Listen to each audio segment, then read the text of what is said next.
Hi friends! Thanks for tuning in. If you like this video, please give it a like, comment below, and take a moment to subscribe to our channel. The Lorne Park neighborhood in Mississauga, Ontario, is known for its picturesque streets and lush green spaces. It is a lovely residential neighborhood that offers a peaceful escape from the hustle and bustle of the city.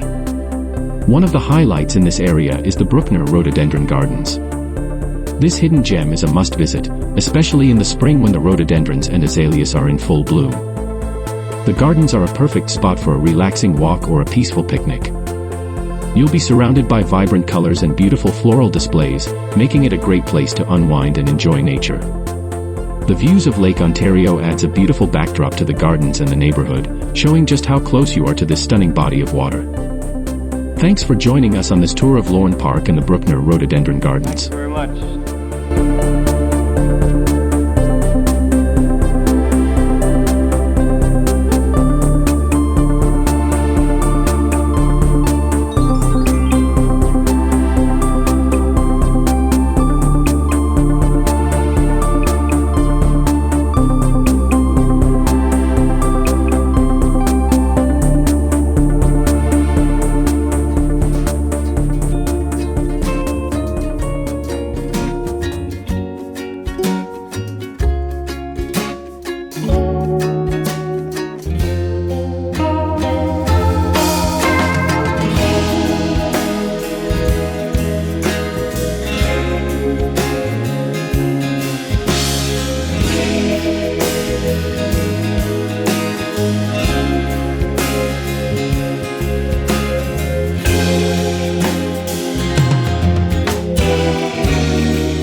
Bye.